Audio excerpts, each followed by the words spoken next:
Olá, esse vídeo é um vídeo comentário um pouco introdutório sobre a questão da arte contemporânea. Como nós podemos entender essa efervescência de estilos, linguagens, possibilidades que nós encontramos dentro da arte contemporânea. Afinal, isso surgiu ao acaso? Surgiu do nada? Surgiu de repente? Ou é fruto de uma construção gradual? Na verdade, nós temos que olhar a arte contemporânea como uma, digamos assim, consequência de várias decisões, de várias coisas que aconteceram ao longo das décadas e dos últimos séculos. A modernidade do século XX, né, o modernismo, ele surge com um interesse muito grande de desconstruir aquilo que a tradição havia construído, com a ideia justamente de criar uma nova tradição, uma nova arte, uma nova sociedade. Então eu me baseei aqui em alguns livros que eu já li, e eu indico para você ler para entender um pouco mais sobre arte contemporânea, o livro da Anne Coquelin, Arte Contemporânea, um livro pequenininho. Também outro livro que é muito básico sobre arte contemporânea, do Michael Arher, Arte Contemporânea, nome, né, o título já. São dois livros bem básicos sobre isso. E para entender a questão de como a beleza, como a questão da beleza tradicional, que era algo que vinha do modelo clássico e é totalmente desconstruído na arte contemporânea, né, muitas vezes até rejeitado. Então esse livro aqui é muito interessante, O Abuso da Beleza, do Danto. Então agora vamos olhar um pouquinho para estas imagens e entender este caminho que levou à arte contemporânea. Começar a nossa viagem para a compreensão da arte contemporânea a partir do século XIX, de alguns movimentos do século XIX que abriram certos caminhos, abriram trilhas para que o que nós conhecemos hoje como arte se desenhasse. Então nada surgiu assim do nada, sempre tem um antecedente. Nesse caso são as vanguardas europeias. Então nós vemos aqui, por exemplo, o realismo, ele foi muito importante, ele mudou a concepção qual é a ênfase, qual é o objeto de análise de estudo. Antes nós tínhamos na arte mais clássica os reis, os nobres, as elites burguesas em muitos casos, e agora nós temos um olhar para os camponeses, a vida simples, a vida cotidiana. Este é um olhar novo, é um olhar que começa através de uma visão meio que ideológica, até mesmo política, social, em que as pessoas da base da pirâmide agora são vistas e colocadas em evidência. No Brasil, nós temos aqui Almeida Júnior como um grande expoente do realismo, mas nós temos que entender também que o realismo ele quebra aquela visão de que a arte ela tinha um propósito educativo, transcendente, espiritualizado. Aqui no realismo nós temos a arte apenas como uma forma de ver o mundo real, ver o mundo tal como ele se apresenta, sem floreios, sem melhorias, sem colocar enfeites. É a vida tal como ela é. As coisas são o que são. No Brasil também nós temos um outro caso, um grande nome que é o Pedro Weingartner. Pedro Weingartner ele trabalha mais com temas do sul do Brasil.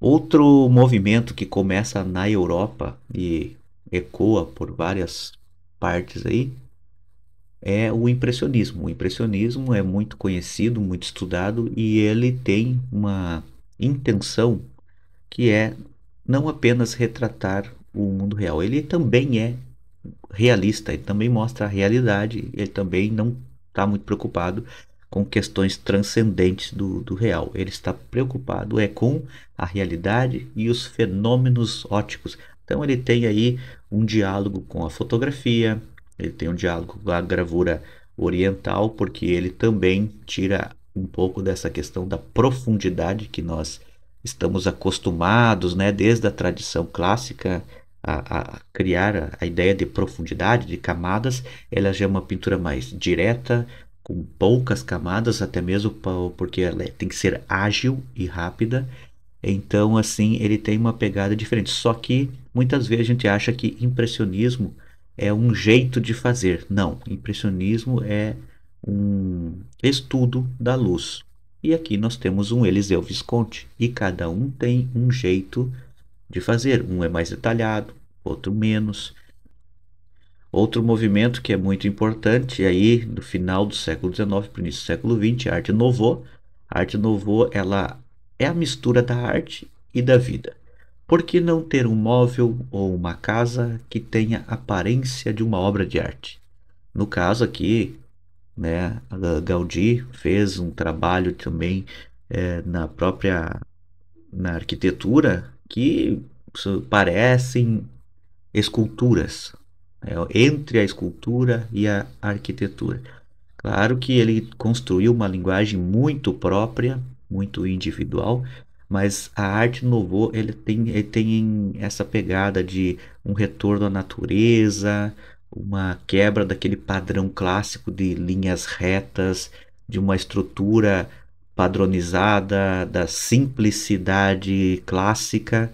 Lembrando que o modernismo que começa aqui, que deixa bem claro que na arte Nouveau aqui já é um, um modernismo que já coloca o pé na porta, é justamente a quebra dos valores clássicos tradicionais para a construção de uma nova tradição. Agora nós temos aqui com a arte moderna que ela começa já, digamos, a quebrar os padrões, só que ela não quebra tudo de uma vez. Como eu falei, as coisas são graduais, são aos poucos. Por exemplo, como a gente já falou, o realismo ele tira aquela coisa do transcendente, né? Deixa a vida como ela é.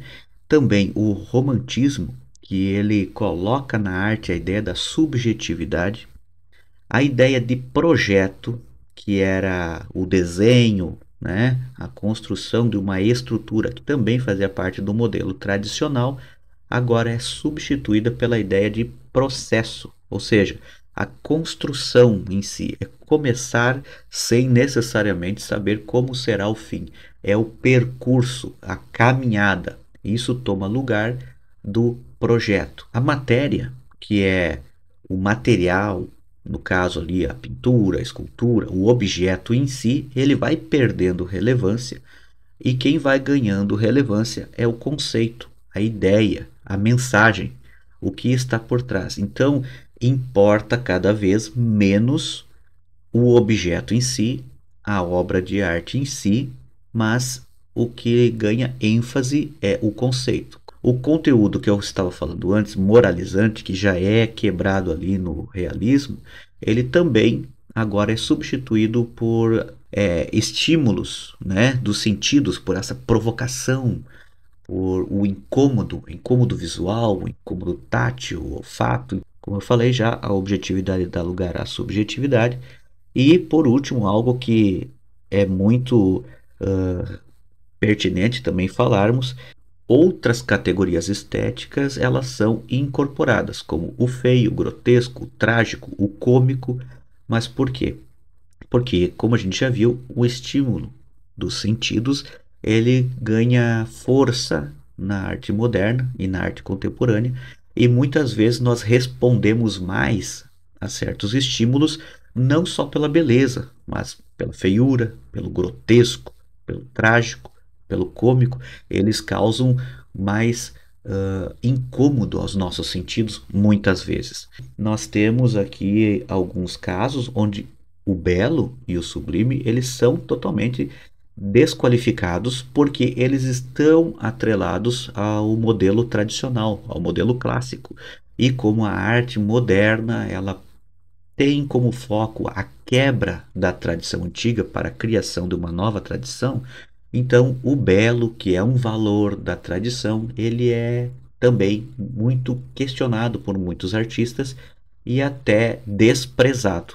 Nós temos aí ao norte da Europa se desenvolveu a Bauhaus. A Bauhaus ela tem uma certa semelhança no sentido de união entre arte e vida com a arte Nouveau. A arte nouveau tinha esse propósito, né, de transformar utensílios em obras de arte. No caso da Bauhaus, a arte ela deixa de ser apenas algo para ser colocado na parede, no canto, mas ela se torna algo funcional, por exemplo, uma mesa, uma cadeira, um banco, mas construída a partir dos conhecimentos, da experiência artística. Uma vez que a Bauhaus ela promove a experimentação, o processo construtivo, muito mais do que a ideia de projeto que a gente já falou. Então, a Bauhaus ela é fundada em 1919, é uma escola que busca desenvolver várias experiências estéticas e sensíveis e formar artesãos artistas, uma espécie de artesão artista que dá origem então ao curso de design, aos nossos designers. O Fauvismo é um movimento também do início do século XX. Nós temos aqui como um grande nome o Matisse, e ele é o grande nome, digamos, desses artistas modernos que quebra com muita força uns conceitos clássicos. Ele quebra com a ideia da profundidade, ele quebra com a ideia da cor local. Nós vemos aqui neste retrato da Madame Matisse que ele é totalmente anticlássico. O objetivo aqui é criar uma nova tradição e o Matisse é um dos pioneiros desta nova tradição. Só que o Matisse não ficou o rei por muito tempo. Quem destronou o Matisse foi Pablo Picasso, principalmente com esta obra aí, Nas Demoiselles d'Avignon. O Picasso ele lança a ideia justamente, ele coloca muito claramente a proposta do processo e não do projeto. Então aqui deixa bem claro a ideia de começar sem ter uma clara definição de como será o trabalho final. O movimento futurista foi muito forte, tanto nessa questão ideológica, política, ele estava engajado até mesmo com movimentos extremistas, né, como o fascismo, porque pregava a ideia de um futuro das tecnologias, das inovações tecnológicas, que este, digamos, seria o caminho que nós deveríamos percorrer e deveríamos esquecer o passado. Uma das coisas que eles pregavam, dentre tantos absurdos, era a destruição de museus, destruição total do passado, para começarmos agora uma nova sociedade desenvolvida, em que as tecnologias, o automóvel, a velocidade são os elementos, digamos assim, que devem ser valorizados. Por isso que nós temos aqui uma fotografia onde mostra o movimento, o registro do movimento de um cãozinho, de uma pessoa caminhando. Por quê? Porque isso é algo que o nosso olho não captura. Quem capturou foi uma máquina, e as máquinas então conseguem fazer coisas que o ser humano não faz. Por isso que elas devem ser valorizadas. Então o futurismo é este olhar para as tecnologias que estão surgindo no início do século XX. Também outro movimento artístico que, digamos assim, nós podemos confundir um pouco é o expressionismo. Na verdade, nós podemos dizer expressionismo com E maiúsculo e expressionismo com E minúsculo. Expressionismo com E minúsculo seria o modo de fazer expressivo, em que coloca a emoção, coloca um pouco do seu jeito de fazer. Isso nós temos no barroco, né? Nós vemos ali nas obras do Rembrandt, principalmente, onde tem uma expressão dele, você vê um trabalho tem uma identidade. Nós também vemos muito proeminentemente no romantismo, mas eles não são movimentos artísticos, eles são características, tá? O expressionismo como característica. Agora, no início do século XX, nós temos o expressionismo com E maiúsculo, que é um movimento em que o foco é justamente isso, é a expressão. Então, é você fazer um trabalho, desenvolver um trabalho em que o foco não é a cópia, em que o foco não é a questão do estudo da cor, mas sim a sua emoção, a sua individualidade. E aqui, como eu falei, nós temos o problema da subjetividade, porque a expressividade, o sentimento, é algo que é muito particular e isso cria um certo problema na questão de como você vai categorizar essa questão, né?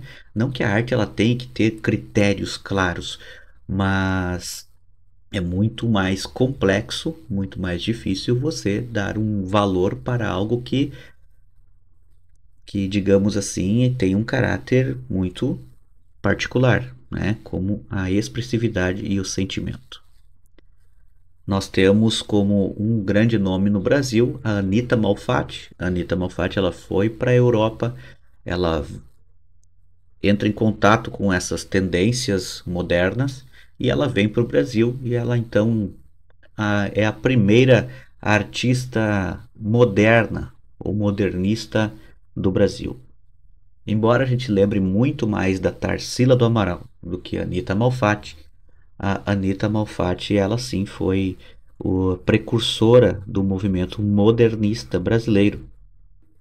Aqui nós temos também como um grande nome da arte brasileira, Lazar Segal, que nós vemos claramente a tendência que tanto do expressionismo quanto do cubismo e também um toque aqui do fauvismo. Porém, o nível mais extremo do expressionismo que nós estávamos falando fica aqui no caso com o Pollock, porque eu acredito que não tem como ser mais expressivo que isso. O Pollock, nesse trabalho, tem um objetivo muito claro que é interferência mínima, controle mínimo.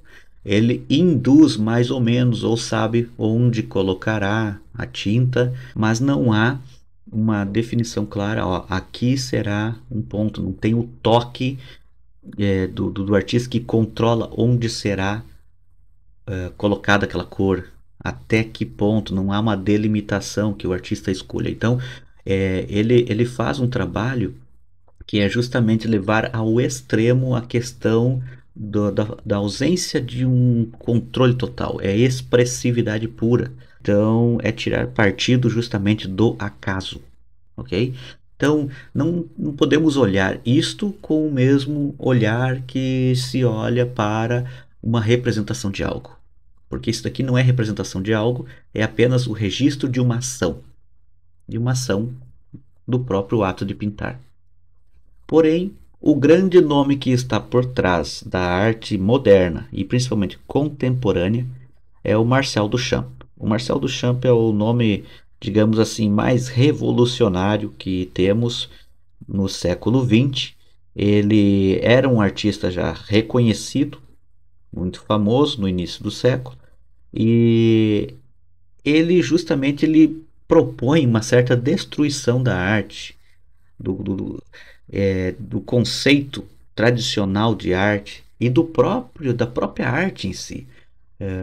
Claro que imagina se alguém conseguisse destruir a arte, seria algo, digamos, alguém com um poder absurdo, porque a arte está no ser humano desde que o ser humano se entende por gente, desde o ser humano, antes de saber ler e escrever, ele produzia imagens, construía, né, desenhava, produzia, fazia peças. Então, a religiosidade e a arte estão desde os primórdios da natureza humana, fazem parte da nossa essência. Alguém que conseguisse destruir isso, eu não sei, é algo assim até inimaginável.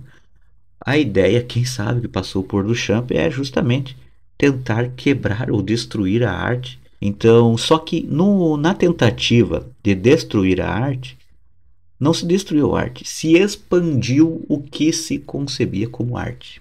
Então, justamente a questão é: o que torna que faz um objeto artístico é o artista ou é a obra que faz o artista?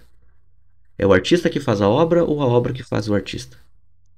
Então, o Duchamp ele joga isso na mesa, na questão do seguinte: se eu sou um artista já reconhecido, será que eu posso fazer qualquer coisa e essa qualquer coisa será reconhecida como arte?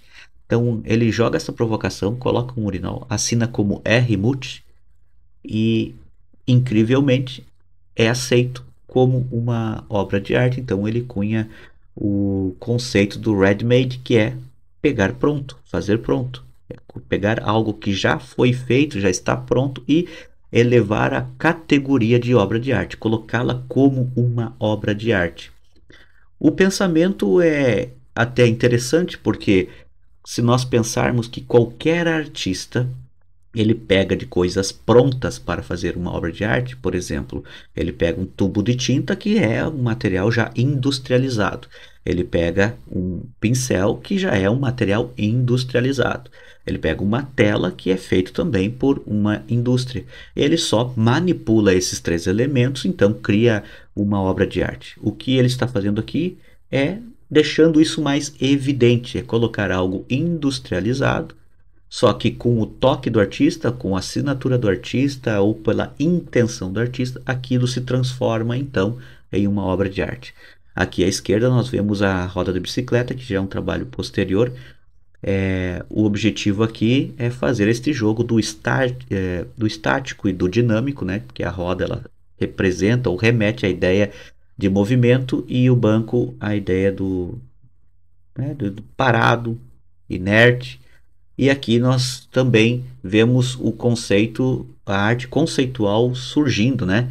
Que o que importa mais é a ideia e não a obra em si. Aquilo que a gente falou antes. A matéria dá lugar ao conceito.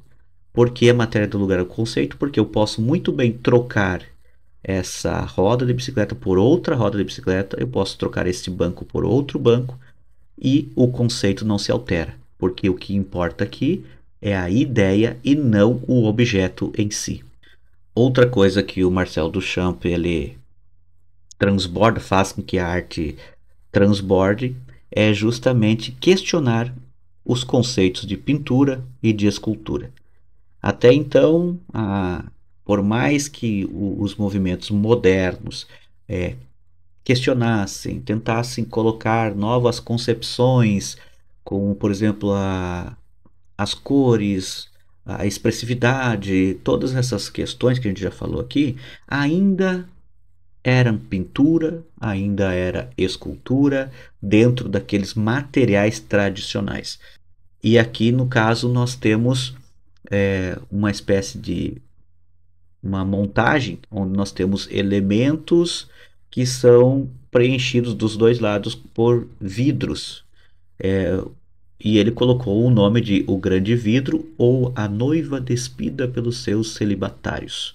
É algo justamente que, aonde está a tal da noiva? Onde estão os celibatários? Então, é justamente questionar os limites da própria arte. Não é trazer uma reflexão também sobre uma mensagem, como a gente viu, mensagens bíblicas ou mitológicas, cenas históricas, mas sim questionar a própria arte. Qual é o limite da própria arte? Qual é o limite da arte?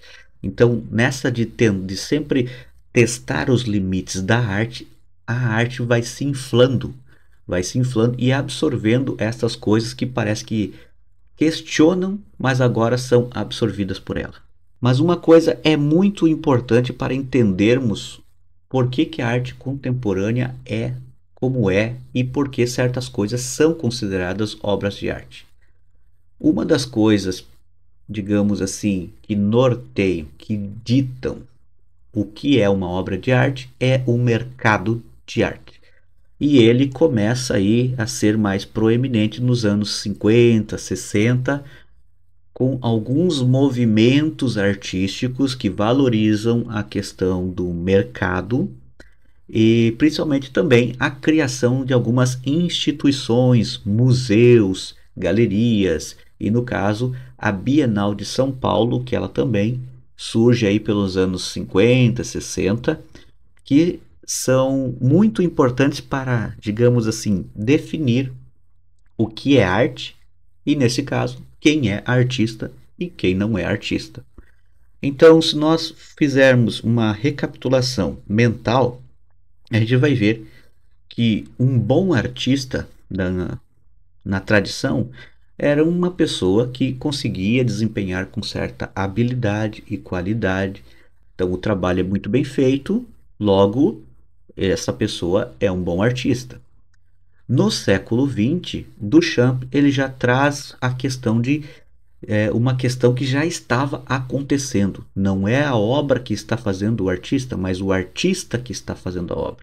Se uma pessoa já é reconhecida como artista, então qualquer coisa que ele fizer é considerado arte. Agora, nos anos 50 e 60, o que domina e o que diz que é arte, o que não é arte, é o circuito artístico, que envolve galerias, museus, crítica de arte, salões, bienais, casas de leilão.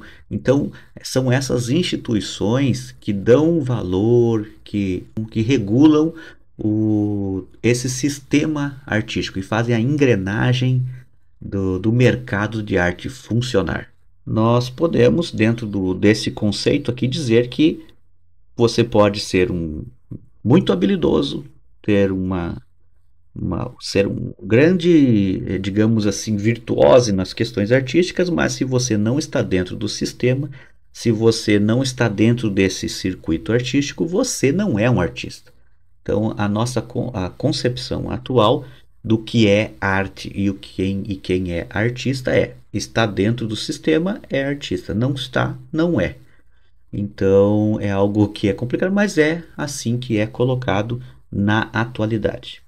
Também nessa época, dos anos 50 e 60, nós temos algumas variações estilísticas e uma grande profusão de pesquisas poéticas, pesquisas artísticas que têm a ver com várias questões da modernidade. Como a gente já comentou, existem vários movimentos que eles são antagônicos, um critica o outro, um se preocupa com uma coisa, o outro com outra, e no caso, aqui no Brasil nós temos o neoconcretismo, que foi lá no Rio de Janeiro, tem o concretismo em São Paulo, tem o construtivismo na Rússia, o suprematismo também, que tem uma questão da geometria colocada como um símbolo do desenvolvimento, da construção, do progresso.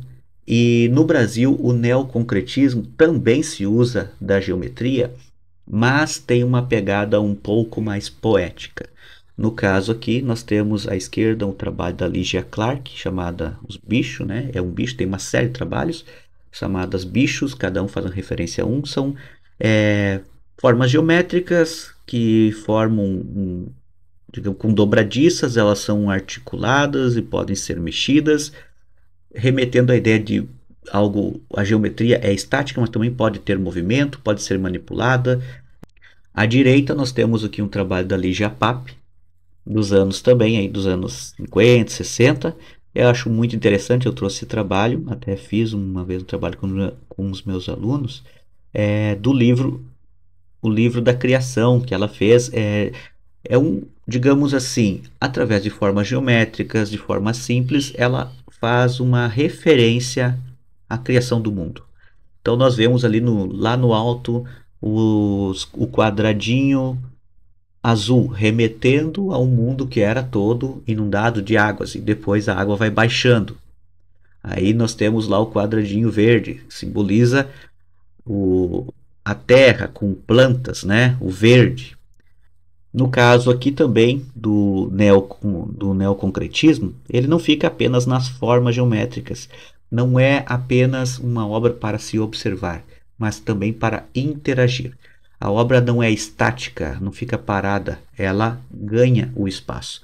No caso aqui à esquerda, nós temos um trabalho do Hélio Oiticica, que marcou os chamados parangolés. Esses parangolés nada mais são que tecidos, né? Mantos que são com tecidos, é como se fosse a ideia de uma grande pintura abstrata com cores puras, mas que as pessoas ali, no caso, sambistas da Mangueira, eles colocavam e dançavam, então fica aquela, é como se fosse uma dança das cores. À direita, nós temos um outro trabalho do Hélio Oiticica, que é o Grande Núcleo. Ele fez alguns trabalhos onde também as pessoas caminham por entre as formas, e isso é bem interessante porque, novamente, é essa questão de interação com a obra. Nós vimos aqui grandes mudanças dentro da concepção do que é arte, mas eu tenho que deixar bem evidente que a pop art, e depois nós vamos mostrar um pouquinho sobre o minimalismo, são os dois movimentos que eles, digamos assim, são a base de sustentação da arte contemporânea.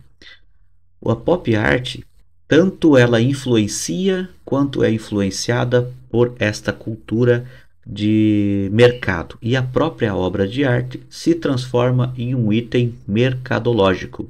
Aquilo que a gente falou antes sobre mercados, bienais, galerias e tal, é afirmado e confirmado com o conceito da pop art, porque a pop art justamente transforma a arte em algo de desejo, mercado, publicitário. O Andy Warhol trabalhou muito com isso, ele veio do ramo publicitário e ele transforma a arte em algo de um artigo de venda, algo para que algo que as pessoas queiram comprar por, quem sabe, por acharem legal, por gostarem, ou apenas por fins mercadológicos.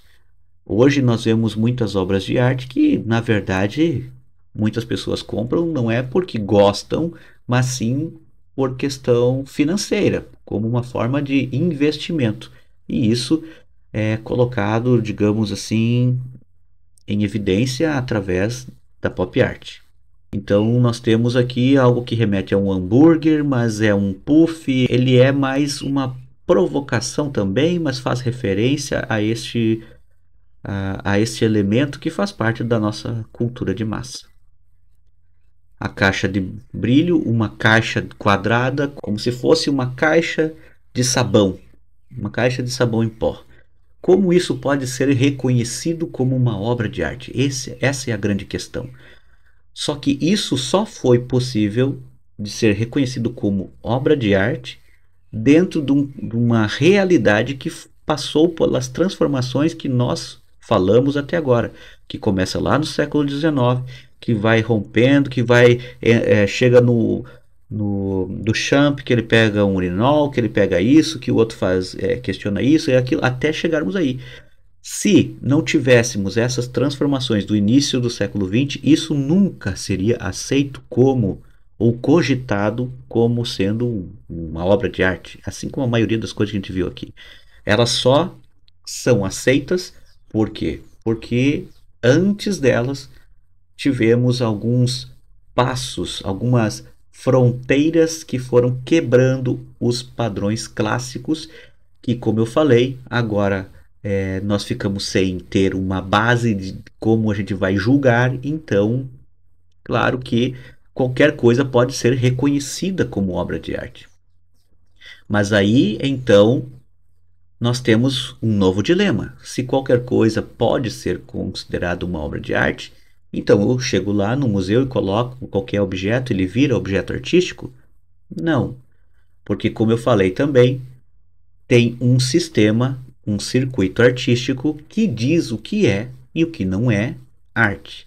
Então, por isso que muitas obras, muitos artistas, muitas pessoas de grande habilidade estão fora, e por isso que tem muitas coisas estranhas que estão dentro daquilo que se reconhece como obra de arte. No caso do Brasil, nós temos aqui nos anos 60 também uma pop art, que na verdade ela está mais para um conceito do que a Europa chamou de novo realismo, mas é dentro daqueles princípios da pop art. Só que no Brasil tem uma pegada um pouco mais política, questionadora, porque é o momento do regime militar e muitos desses artistas eram até mesmo lutavam contra o regime, estavam engajados com questão com os guerrilheiros e tudo mais. E então por isso que ela tem essa questão mais de provocação contra o regime. Então é mais político, só que No Brasil eles usam alguns materiais alternativos, não é uma pintura sobre tela. Aqui nós vemos um acrílico ou pode ser uma chapa de metal, pintura com esmalte, então é usando elementos, né? Técnicas mais atuais, técnicas mais da indústria, assim como Andy Warhol usou a serigrafia.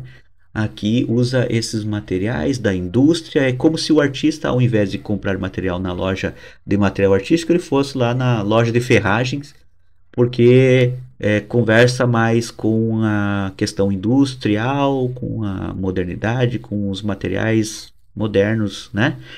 Aqui nós temos um outro trabalho do Vergara, que também tem uma questão política aí, meio simbólica, tem um pouquinho, parece quadrinhos, é muita característica da pop art, só que tem uma questão ideológica aí, uma questão política no meio. O novo realismo já na Europa, ele tem uma pegada mais, digamos assim, de objeto, tá? Não é representação figurativa, mas é uma representação, uma transmissão de uma ideia através de uma instalação ou de um objeto. No caso aqui, nós temos vários automóveis que são colocados dentro de uma coluna de concreto, como se o concreto e o automóvel são elementos que traduzem a realidade urbana, né? Na verdade, faz sentido. É como se ele fosse um resumo do meio urbano, né? Então é um novo realismo, por quê? Porque o realismo que a gente viu do século XIX, ele desenhava, representava através do desenho, né, da pintura, as pessoas, a vida cotidiana, a vida simples. Aqui ele pega elementos da vida cotidiana ou faz referência sem representar, mas sim ele transmite a ideia, né, do que é a vida da vida moderna. No caso, nós temos aqui um trabalho do Tinguely também, que é um trabalho de novo realismo, que é o uso das máquinas, né? Nós vivemos num mundo cercado por máquinas, mas é bem interessante que ele fez esse trabalho que é uma máquina que ela se autodestrói.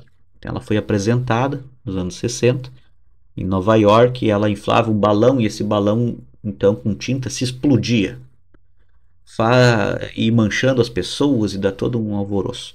A ideia é justamente que tudo é programado para se destruir. As máquinas que nós temos, nossos computadores, celulares, tudo é meio que programado para a autodestruição. E ele faz referência a isso. Então, por isso esse novo realismo mostrando essa nova roupagem da realidade. Como eu falei anteriormente, não podemos deixar de olhar a pop art e o minimalismo, que são as bases da arte contemporânea. Nesse caso aqui, nós vemos apenas tijolos que estão colocados, formando uma placa, né? Então, como ser mais minimalista que isso? Então, se nós pudéssemos resumir ou tirar todos os excessos da construção, do meio urbano, nós chegaríamos aonde? No tijolo, quem sabe? Nós chegaríamos na areia, chegaríamos. Sabe qual é o elemento mais básico que resume? Qual é o átomo que gera a sociedade, que gera a arquitetura? Então é mais ou menos essa pegada de tentar ver os elementos mais básicos, é tirar todo o excesso, tirar tudo que é superficial, quem sabe, e chegarmos ao mínimo possível. Então, o minimalismo, ele traz essa reflexão que na verdade é essa coisa de tirar completamente a expressividade também, porque aqui nós não vemos nenhum toque pessoal, isso aqui é algo mecânico, é algo apenas é, qualquer pessoa pode organizar isso de certa forma, não tem que ter uma criação em cima disso, é algo totalmente racionalista, tira qualquer sensibilidade, qualquer, digamos assim, teor criativo, né? Claro que há por trás disso há um conceito, há uma ideia, mas é justamente fazer o total oposto do que o Pollock fez quando ele buscou colocar a expressividade pura. Aqui é a total ausência de expressividade. Então, por isso que quando eu falo que às vezes um movimento briga com o outro, é como se isso aqui fosse totalmente o oposto do que Pollock fez. O objetivo de um é totalmente o contrário do outro. Então, nós somos isso, né? Essa dicotomia entre razão e expressividade. Então, às vezes um movimento explora um, às vezes um movimento explora o outro. E isso é, de certa forma, interessante, né? Trazer essa reflexão. Nesse caso aqui, nós temos uns trabalhos que também cortes retos, são caixas, não tem cor, é ausência total de sentidos, é ausência total de expressividade. Só que também há uma intenção, né, nesse caso, de expandir para além do espaço do museu, um espaço fechado, e trazer o ambiente externo, fazer a obra no ambiente externo também, porque o objetivo justamente é testar os limites. Até então nós estávamos dentro de espaços reclusos, como se a arte acontece só ali. Se nós pararmos para pensar e voltarmos no tempo, nós vamos ver que a paisagem, a representação da paisagem, ela vem apenas no fim do período medieval, porque até então não se representava paisagem, e a representação de paisagem foi ganhando espaço até chegar no século XIX, onde há paisagistas, pessoas especialistas em representar a paisagem. Nós vimos também que no romantismo isso é muito evocado, na questão também do sublime, a grandiosidade da natureza, né? Esse êxtase com a natureza, a representação muitas vezes do artista nessa paisagem grandiosa, mas aqui não é uma representação da paisagem, mas é a manipulação da paisagem. Christo e Jean-Claude também, eles não representam a paisagem, mas eles interferem na paisagem, mas na paisagem urbana. No caso, eles fizeram várias instalações, né, em que eles colocam, eles, digamos assim, tapam, vedam, né, colocam um tecido sobre grandes construções marcantes, né? Já fizeram isso no parlamento inglês, já fizeram na Alemanha, nesse caso aqui, né? Então, qual que é a intenção? A intenção é justamente chamar a atenção para aquele prédio ao mesmo tempo que você o esconde. É como se, ao esconder algo, ele se torna mais visível, ele chama mais atenção. Então, como que isso não vai chamar atenção? Ainda sobre essa questão da paisagem, o objeto artístico aqui é a manipulação da natureza. Nesse caso, o artista, né, o De Maria, ele coloca vários para-raios num campo onde já era comum de ter incidências de raios, e ali esses para-raios, né, fazem com que vários raios caiam e tal, então fica uma paisagem de raios, né? São 400 postes de aço inoxidável que vão, digamos assim, provocar essa ação da natureza. E aqui nós temos a fotografia. Agora, a arte não é essa fotografia. A fotografia é o registro dessa arte que é o ato, esse acontecimento, essa coisa que acontece lá. No caso aqui nós temos a arte conceitual, que é aquilo que a gente falou no começo, a matéria vai dando lugar ao conceito. No caso, nós temos aqui uma parede que do lado esquerdo, uma cadeira ao centro, uma fotografia de uma cadeira do lado esquerdo, ao centro uma cadeira e à direita um texto com uma definição do que é uma cadeira. Aqui a pergunta é: qual dos três é a cadeira, né? É a definição, é a cadeira em si ou é a foto da cadeira? Então, a mesma coisa pode ser vista ou compreendida por mais de uma linguagem. Então, aqui nós temos dá para a gente entender um pouquinho mais do universo que é a arte conceitual. que se expande para algumas coisas até bizarras, né? No caso aqui nós temos um círculo, é uma arte conceitual. Qual que é o objetivo? É um círculo, é um espaço. Aqui não precisa ter uma matéria para ter arte, porque se é a ideia que importa, então eu fiz um círculo ali e esse é a minha obra, é esse círculo, ele não precisa ter matéria, porque é a ideia. Aqui, em outro caso, nós temos uma caixinha com sangue de um poeta, que a cada dia ele tirava um pouquinho de sangue e ia guardando ali, ia marcando também. Então, deixar o que faz uma arte? A arte é um pouco da pessoa, é algo que o artista fez, só que agora a gente vem para um negócio, um dos maiores absurdos da arte, que é justamente a obra do Piero Manzoni, que é um artista que, assim como o do Champ, ele procura quebrar com aquilo que se concebe como arte. No caso, o que ele fez são várias latinhas, né? Não é apenas uma, que se chama Merda d'Artiste, né? São, teoricamente, na verdade, ninguém abriu essas latas até hoje, elas são dos anos 60, ninguém abriu para saber se de fato tem ali excremento do Manzoni, ou é apenas, sei lá, gesso ou qualquer outra coisa que ele tenha colocado ali, porque no momento que alguém abrir, vai perder essa toda essa expectativa, né? Mas é muito interessante que eu acabei até mesmo de olhar aqui, ó, em 2016, uma latinha dessa aí foi leiloada por 275 mil euros. São várias latinhas e aqui mostra justamente como a arte ela vem caminhando ao longo dos anos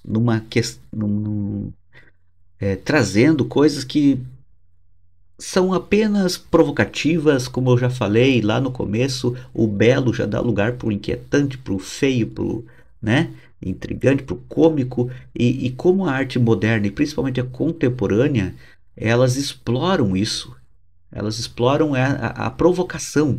Não quer dizer que não haja boas obras que sejam construtivas, mas nós temos que aprender a extrair, digamos assim, da história da arte aquelas obras que nos elevam, que nos constroem. Eu, pelo menos, eu penso assim, aquelas obras que não me constroem, não me elevam, eu não perco tempo. Se alguém quer, tudo bem, todo mundo é livre para fazer o que quiser.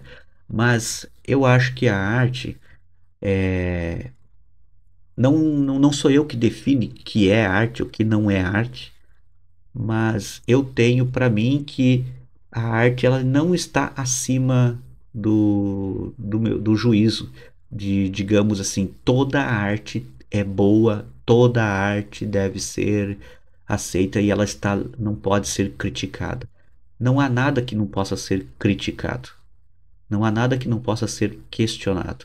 Então, se nós não exercitarmos e não desenvolvermos a nossa crítica, a nossa livre escolha para aquilo que nos constrói, outros farão por nós. E como nós vimos aqui, o mercado, o sistema, ele se beneficia muitas vezes dessas questões mercadológicas. No caso aqui, uma latinha, né, é vendida por 275 mil euros. Isso faz com que crie um mercado muito fortalecido de coisas que são muito estranhas, mas há esse mercado. Agora não é porque há esse mercado que eu devo ser um público desse mercado, né? No caso aqui também mais um exemplo de arte conceitual, no caso é um registro de uma performance, é um trabalho conceitual e também um registro de performance que é o trabalho do John Cage. John Cage é um artista que também ele foi muito revolucionário.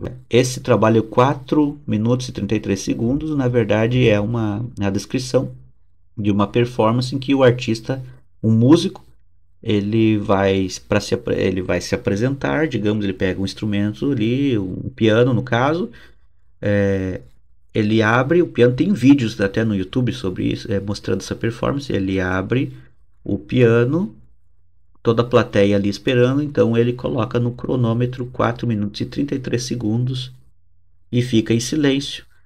Quando acabam os minutos dos 4 minutos e 33 segundos, ele para o cronômetro, fecha a tampa do piano e acabou a performance.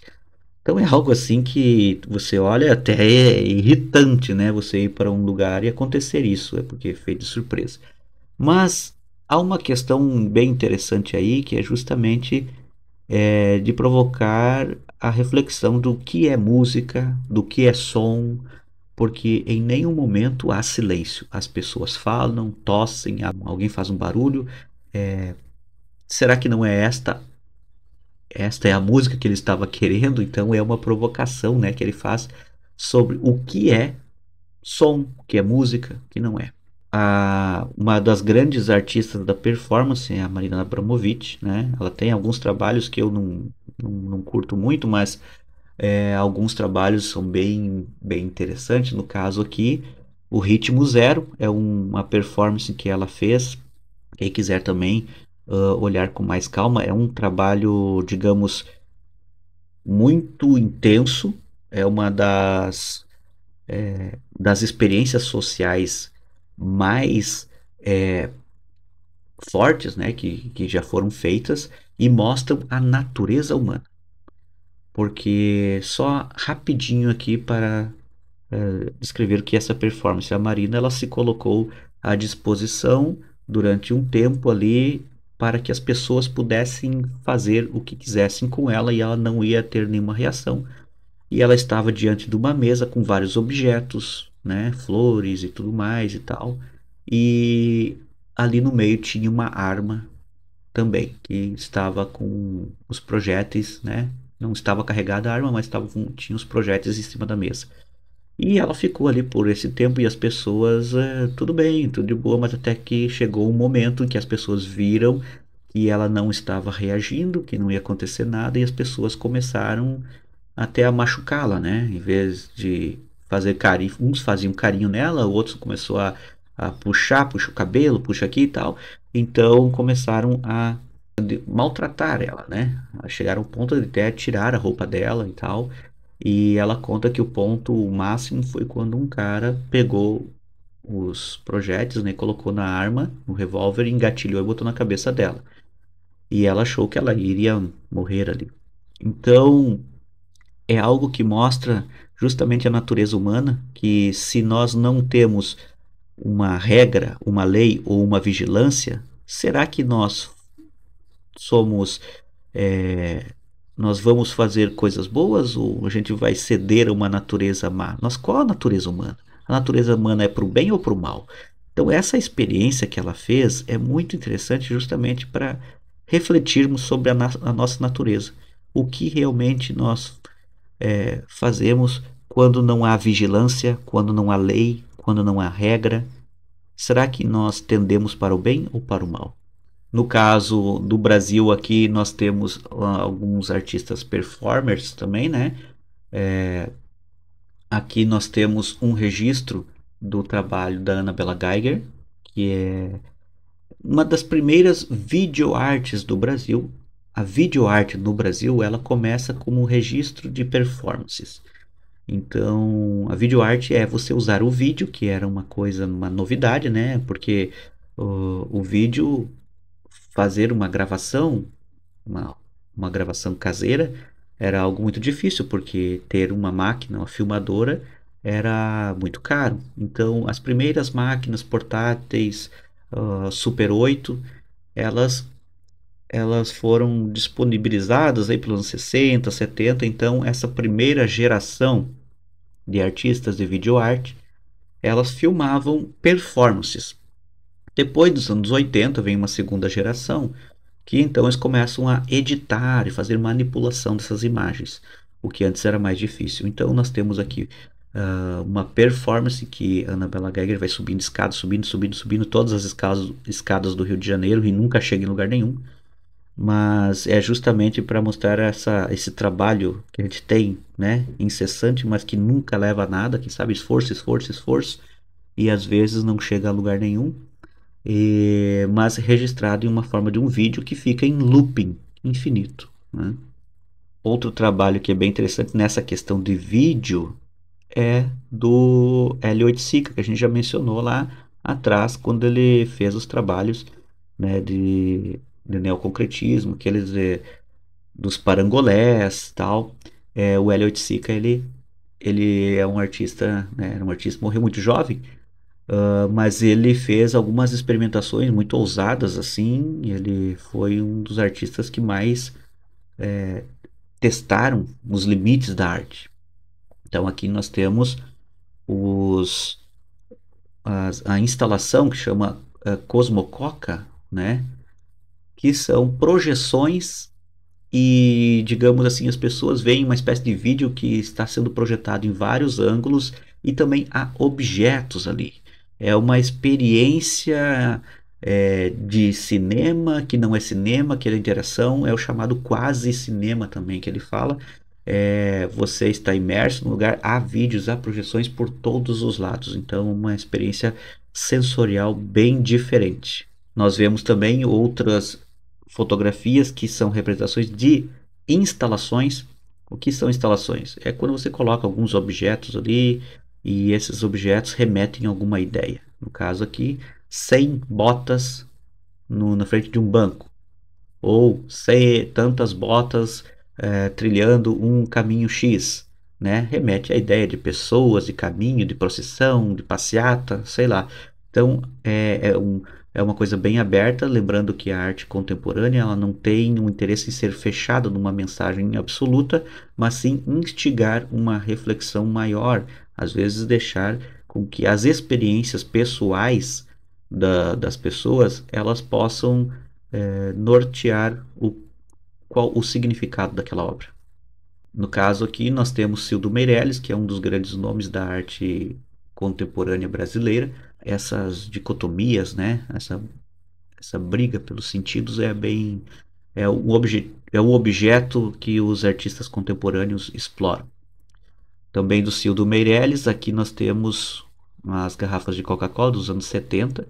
Podemos fazer uma alusão à questão do consumo, à questão da Coca-Cola como um símbolo americano, toda essa coisa, mas nessas garrafas há palavras, há textos, trechos de mensagens, muitas vezes provocando as pessoas a fazerem certas coisas ou lerem certos temas, que elas eram colocadas em circulação. Essas garrafas são garrafas retornáveis, então você comprava uma Coca-Cola e daí devolvia o casco e esse casco tinha lá uma certa mensagem. Então podia ser que você pegasse uma garrafa que continha uma mensagem específica. Mesma coisa que ele faz com o zero cruzeiro, o zero dólar.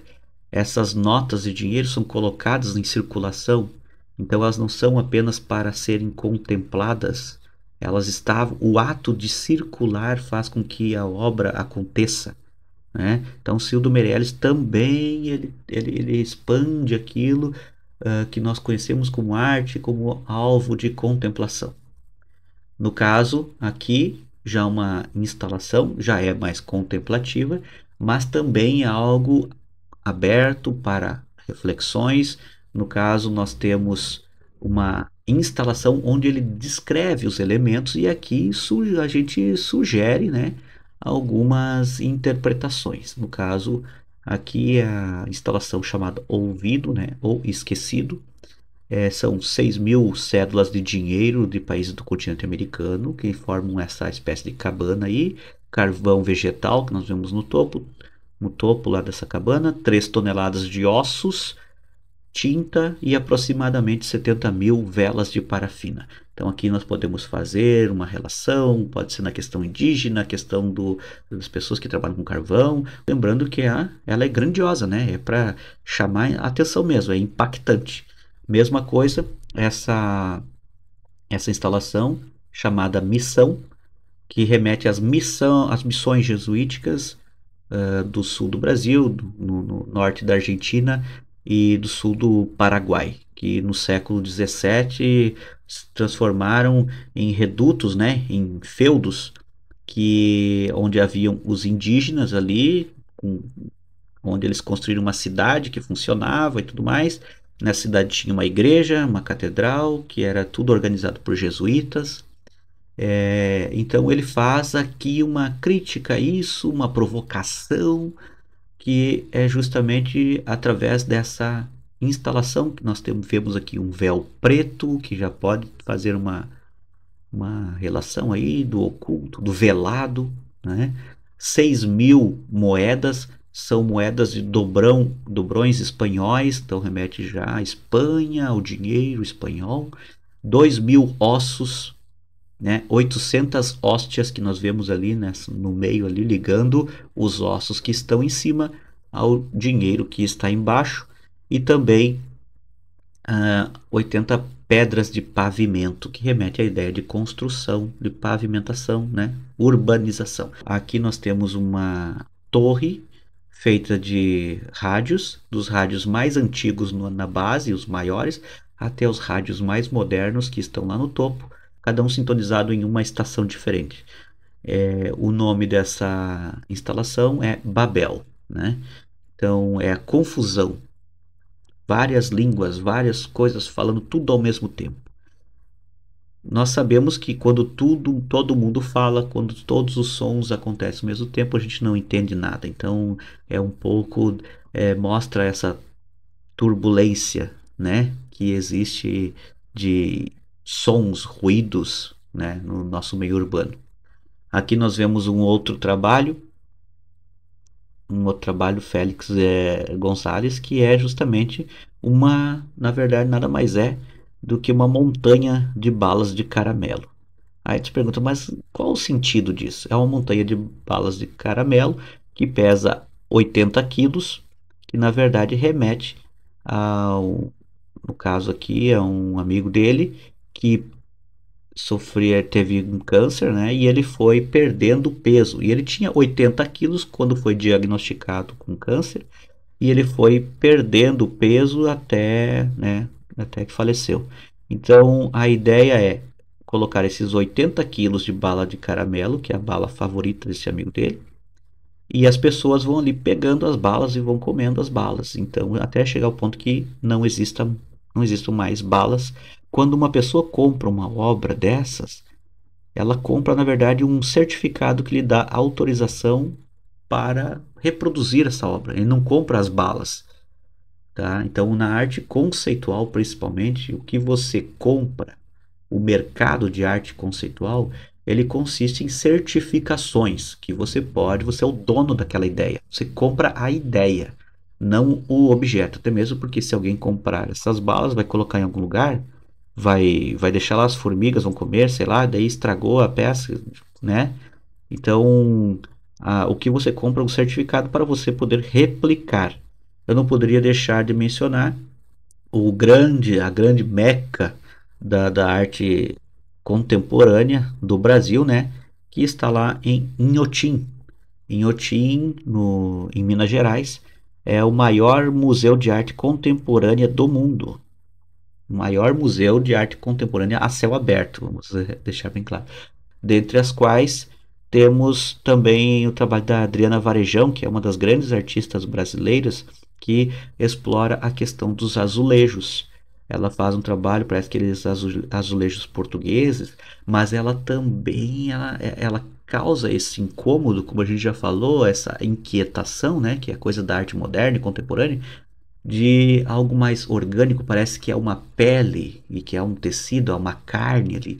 Então é algo que também que incomoda bastante. E como vimos, a arte moderna e contemporânea, muita coisa é para provocar, né? Até chegarmos então aqui na nossa estrela, que é essa banana com uma fita, que todo mundo sempre pergunta. E aquela tal da banana com a fita lá, professor, como é que é? Por que que aquilo é arte? Isso aqui só é arte porque por causa de todas essas coisas que a gente viu até agora ao longo do século XX. Ao longo do século XX, muitas transformações, muitas barreiras foram quebradas e a arte foi expandindo, expandindo e sem ter um critério por causa da subjetividade, por causa disso, por causa da questão mercadológica.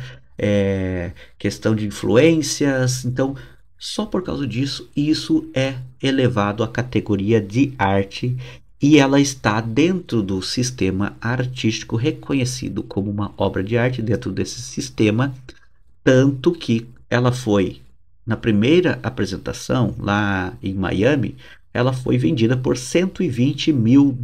Uma banana com uma fita foi vendida. Na verdade, não só uma, mas três. Duas por 120 mil e uma por US$ 150 mil. Isso em 2019, tá?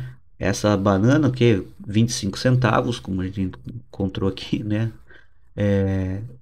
Colocada na parede, ela foi feita, segundo o artista, como uma forma de provocação. Assim como a gente já viu há 100 anos atrás, mais de 100 anos atrás, o que o Duchamp fez com o urinol, que ele colocou a fonte. É uma provocação ao sistema artístico. Na verdade, isso daqui também é uma provocação ao mercado de arte. Como pode alguém comprar uma banana com uma fita? É uma provocação, né? Só que nós já vimos que cada vez que alguém tenta destruir a arte ou destruir o conceito de arte ou o mercado de arte, parece que a arte ela absorve tudo o que é contra ela. Então, aqui no caso, esta banana, ela se transformou também em um objeto artístico, tá? Então, nós vimos que isso chamou atenção, foi pelas mídias. Nós agora estamos num período em que as redes sociais, né, noticiam essas coisas muito, muito facilmente. E teve até um caso de um outro artista que estava lá passando, arrancou essa banana da parede e comeu esta banana e disse: Isso aqui é uma performance, se chama Artista com Fome. No caso ali também ele ganhou notoriedade como artista, como performer, e então, por causa de uma banana na parede que já vendeu por cento e tantos mil, ele já se projetou dentro disso. É uma coisa assim meio que de espertalhão, sabe? O mundo da arte é uma coisa assim meio de oportunismo, sabe? É uma questão de para que fim aonde a arte está chegando, né? Onde ela chegou.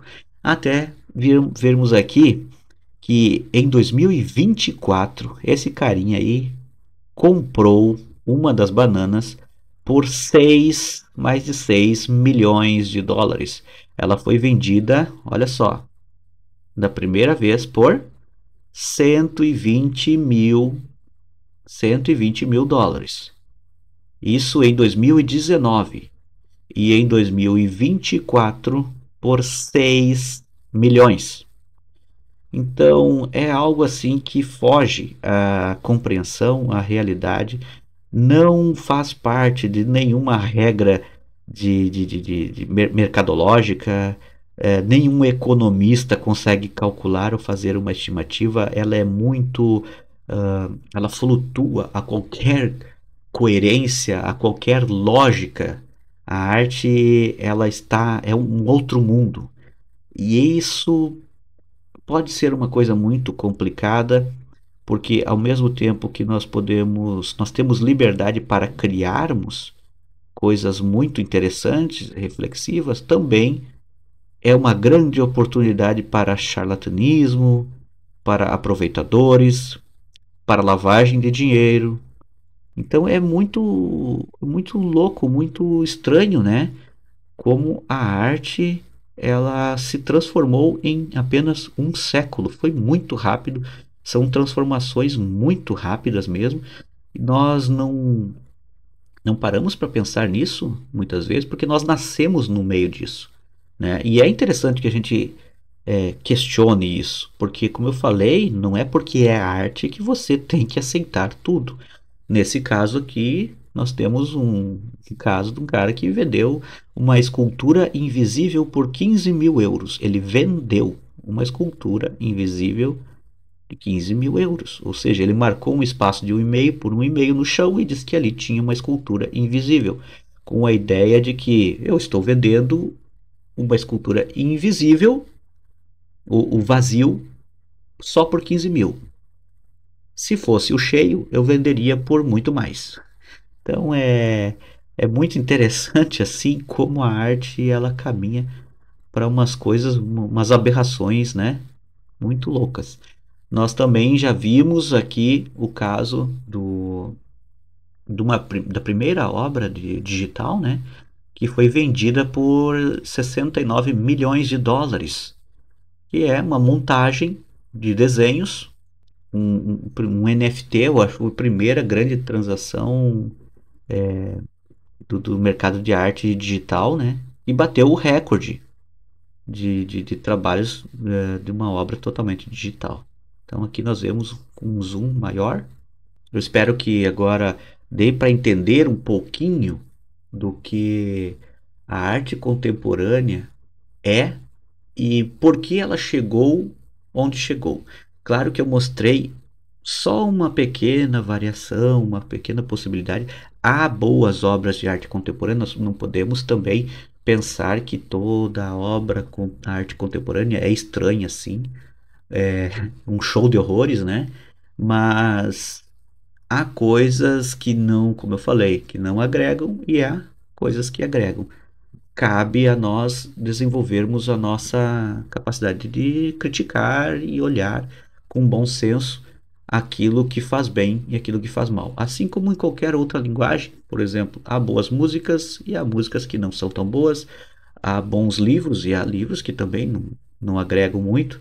Então, em qualquer área tem coisa boa e tem coisa ruim. Eu acho que nós temos que tirar da cabeça é de que só pelo fato de ser arte não pode ser criticada. Pode ser sim, pode não ser aceita, você não precisa acatar tudo, né? Mas de preferência ter um olhar analítico e ver se tem de fato algo bom, algo que acrescenta ou não. Então, fico por aqui, espero ter contribuído. Qualquer coisa, estou à disposição, só mandar uma mensagenzinha aqui, quem sabe para alguma coisa que não ficou tão clara, mas como é um assunto muito longo e aqui esse vídeo ficou enorme, mas não tem como fazer menor, tá bom? Então, obrigado pela paciência, nos vemos no próximo episódio.